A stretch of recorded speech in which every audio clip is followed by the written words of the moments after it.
Bien-aimés dans le Seigneur, nous vous saluons dans le précieux nom de Jésus-Christ et nous venons au travers de ces images vous souhaiter une très bonne fête des fins d'année, une bonne fête de Noël et une bonne fête de Nouvel An.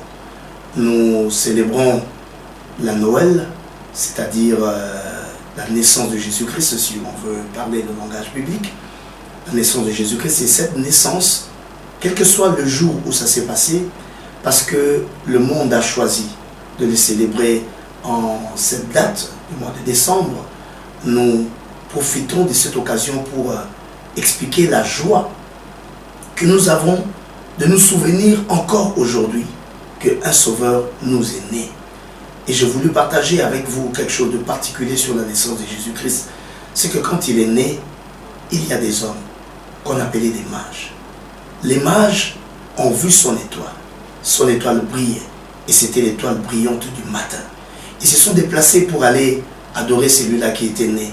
Parce qu'en réalité, ils avaient compris que celui qui était né, ce n'était pas n'importe qui. Il était le maître des astres. Les mages avaient l'habitude d'observer les astres, parce qu'au travers des astres, on pouvait lire la destinée des hommes, ou le destin des hommes. Les hommes étaient enfermés donc dans ce monde du zodiaque, et nous étions appelés comme autrefois à consulter nos horoscopes parce que la chance ou la malchance de notre vie dépendait du positionnement des astres. Ce sont les astres qui déterminaient en fait si nous devions réussir ou pas réussir. Et donc dans la vie, nous n'avions aucune occasion, aucune opportunité de réagir par rapport à ce qui se présentait devant nous comme défi, surtout quand c'était plutôt des présages de malheur.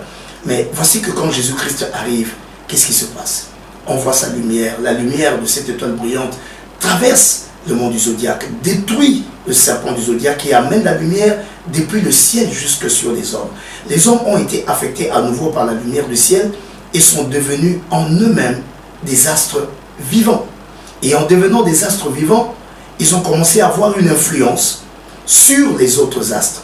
Ainsi, la vie des hommes ne dépendait plus de la position des astres, mais la prophétie qui était la lumière dans la vie des hommes, c'est ça qui positionnait les astres pour l'accomplissement de la parole de Dieu qui était en eux.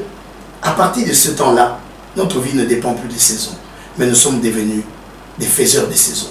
Celui qui croit à la parole prophétique, qui est lumière en lui, il crée la saison de l'accomplissement de cette parole. Jésus-Christ est venu donc nous donner la possibilité de ne plus nous incliner devant la chance ou la malchance, mais de faire notre vie parce que nous croyons à la parole qui est en nous.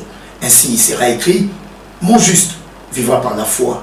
Et cette lumière, comme la Bible peut nous le dire dans le livre de Jean, je vais le lire dans Jean au chapitre 1, on nous dit à partir du verset 9, cette lumière était la véritable lumière qui, en venant dans le monde, éclaire tout homme. C'est ce que je dis, l'homme devient un astre qui brille, un astre vivant.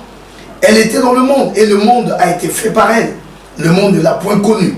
Elle est venue chez les siens et les siens ne l'ont point reçue. Mais à tous ceux qui l'ont reçue, à ceux qui croient en son nom, elle a donné un pouvoir.